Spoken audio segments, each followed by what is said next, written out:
What is this concept of receiving your dream business? You're going to open your eyes one morning and there in the mail is your dream business. Somebody's just given it to you like a lottery win or like a special gift for your birthday. On one hand, if only things were that easy.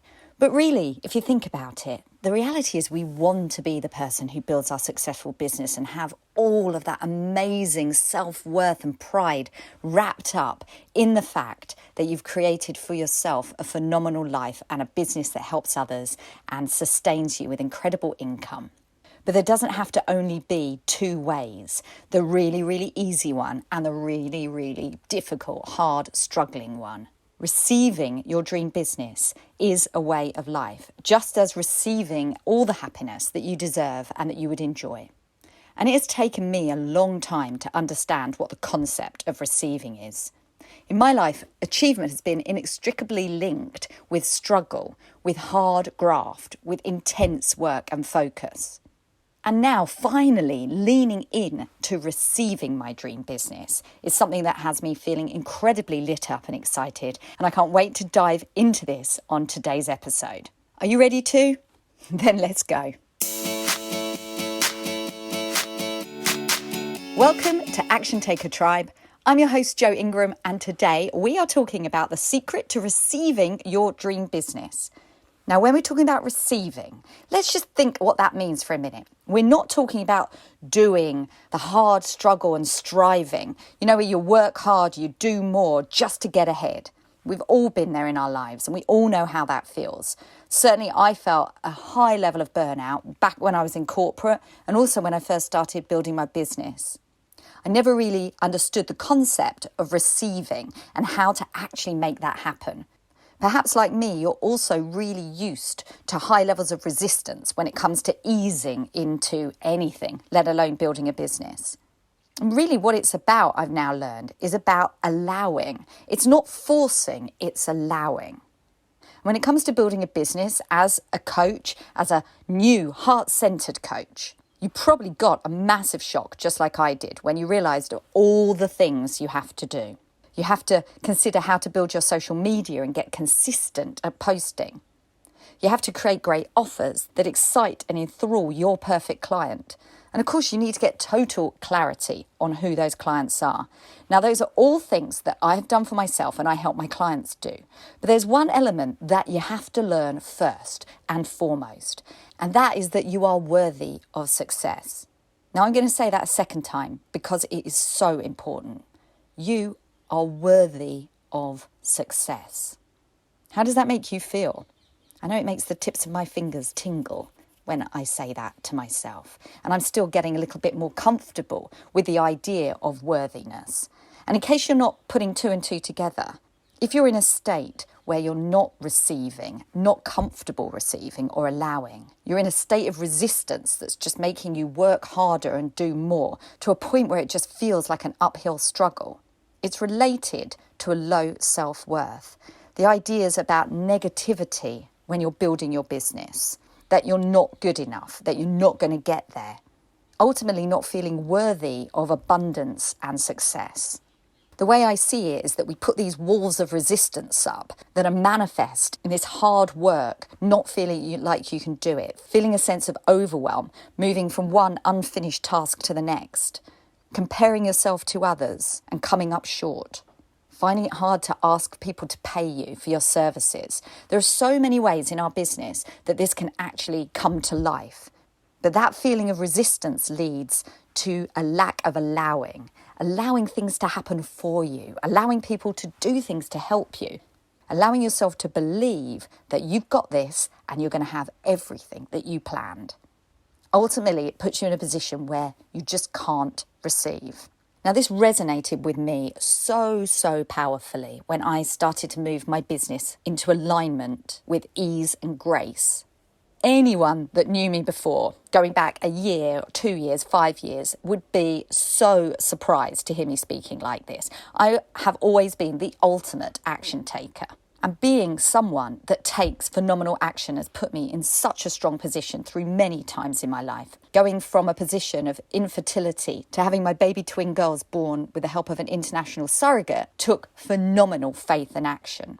knowing that I was leaving corporate and allowing events to unfold to a position where I was laid off and immediately pivoted into this new business, again, took great faith as well as action. But what I hadn't understood, and only building in now, is that there's a difference between hard, striving action and easy, inspired action. And more in my business and my life now, I lean into the inspired action, which is about flow, ease, grace, excitement, enthusiasm, and not just a long to-do list where you wake up in the morning and start a hard slog towards the end of the day, fall into bed, exhausted, dreading the fact that you've got to do it all again tomorrow if you want to succeed.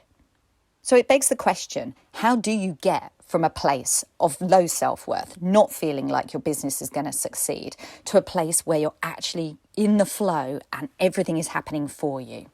And I've come to realise that it's all about cleaning the basement. Hear me out on this one.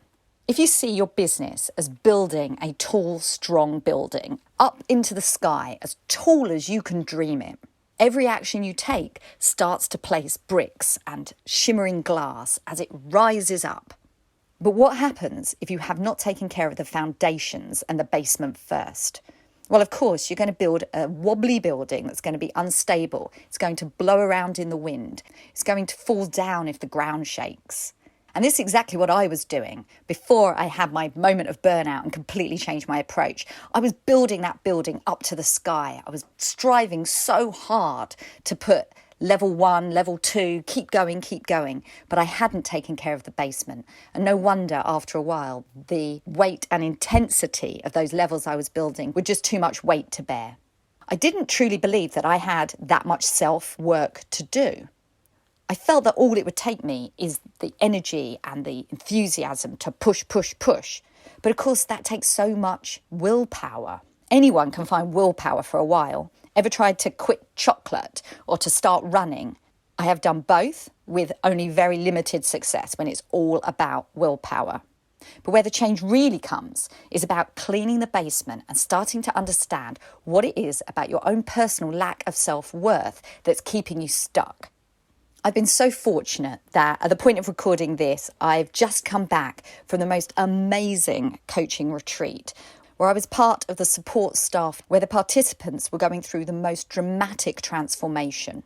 And I had the opportunity to see that despite the many different stories and the many different life events that had happened for each person, underlying all of it was a lack of self-respect and self-worth that made it so hard for them to go forward and get all the joy and pleasure out of life that they do deserve. And it also gave me the opportunity to reflect on my own personal stories. And I realised that I have taken on board the belief that I am worthy as long as I'm achieving, as long as I'm working harder, as long as I'm doing more. And we all have these events that happen in our childhood that give us these beliefs. For me, as the eldest of 3 girls, I was always lauded for my academic achievement. I was the first member of my family to go to university, and I soon learned that every time I achieved something academic, everyone was so proud of me. No wonder I wanted to work harder and strive more. No wonder I attached my self-worth to that specifically. And without ever really evaluating whether it was true, I continued to go through my entire life believing that I was only worthy if I was also achieving. Now, of course, with this new self-awareness, how this would have been so damaging for me when I first started building my business. That in comparing myself to others and coming up short with what my own expectations were for how my business development would go over that first year, if I wasn't nailing every single goal that I put there for myself, I started to feel that I wasn't good enough and I wasn't a success.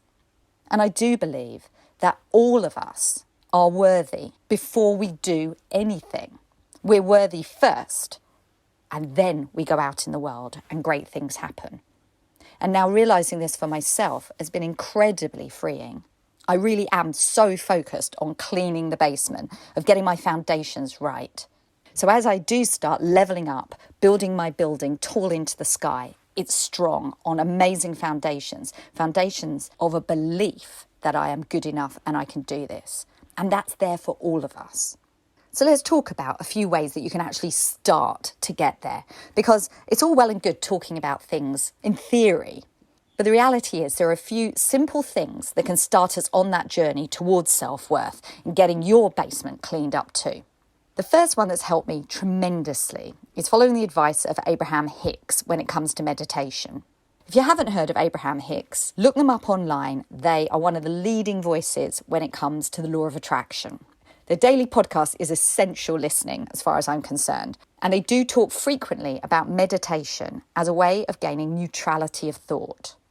While you're stuck in negative thought patterns about building your business, it's very hard for you to get that basement tidy and start to feel worthy of the success that you deserve.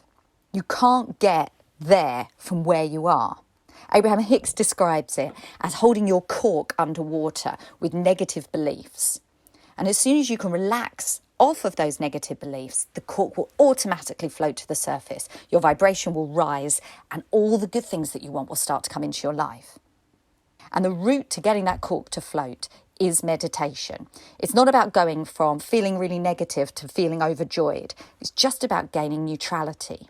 Now, I've been doing meditation for a while and I tended towards guided meditations. But now I'm diving into the idea of unguided meditations that's just about allowing the mind to settle. And the best way of doing this is to actually focus on a sound. Esther Hicks likes listening to the hum of the air conditioning unit and just simply focusing on the sound to the exclusion of all distractions. I've actually found that listening to the sound of a ticking clock, which I found on YouTube and I listened to through my headphones, incredibly useful at doing the same thing. Just focus on the sound.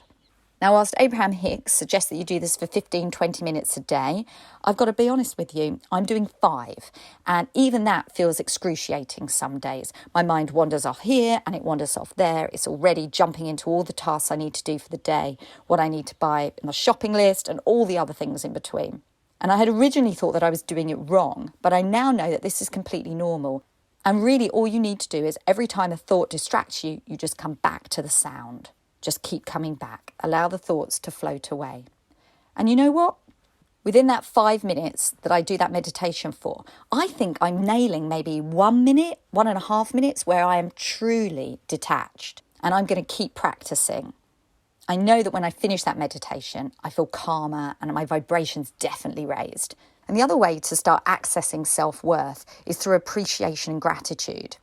It's about what you are happy about rather than focusing on things that are getting you down. The reality is that you're doing so much better than you think you are. And if you want to hear more on how to access better thoughts about how your business is going at the moment, tune in to episode 43, where I really dive into that in detail. But the beauty of getting a raised vibration is it doesn't have to be about the thing that's bothering you most. If you're getting really worked up and frustrated about where your business is at the moment and you're starting to feel a sense of lack and can't even imagine being in a state of ease, flow and receiving, then simply look elsewhere. This is one of the things that was a complete revelation to me, that if I don't like something I'm looking at, just look at something else. When it comes to building your business, if you're looking at your progress and not feeling good about it, then ask yourself, what can you appreciate right now in this moment? Look elsewhere to feel uplifted. And this doesn't have to be hard. Look at the sunshine. Think about taking a warm bath, the hug from a loved one. Perhaps it's simply the colour of a flower.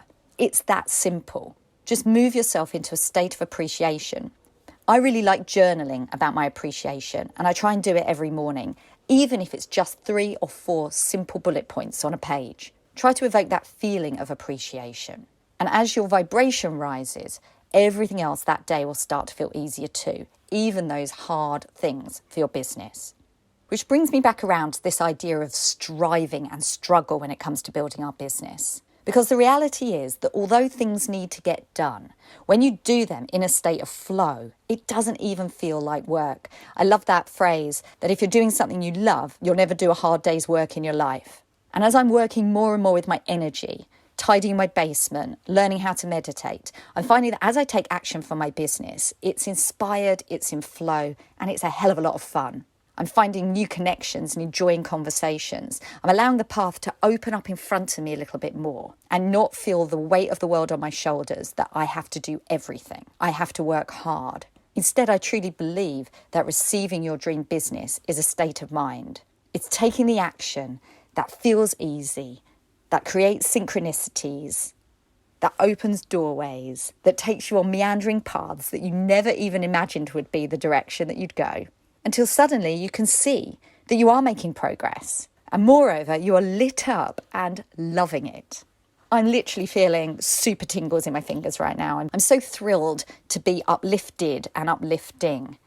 Building a business is an energy thing. And as you get into alignment with your high vibration, I promise that you're going to start to see that progress and that momentum. You're going to be excited to take action, and your dream business will be well on its way. If you're someone that this really, really resonates with, and you know that you've got to do the best you can to get your business up and running this year, but you don't want to struggle, you want to feel supported and uplifted, make sure you get on the waiting list for the new Coach Business Accelerator. It's starting in October, and we're going to go back to basics. We're going to raise our vibration and get the confidence back to succeed in getting the foundations for our businesses right. Whether you've struggled with how to monetize your purpose, working out who really is your perfect client, or dreamt about crafting an offer that you can't wait to tell people about, then this is going to be the perfect place for you. I can't wait to share more information about it. Drop into the show notes and simply click on the link so you can be the first to know. I'm going to have an early bird offer too, so don't leave it too long. And so, from me to you, have an inspired action week. Take care. Bye now.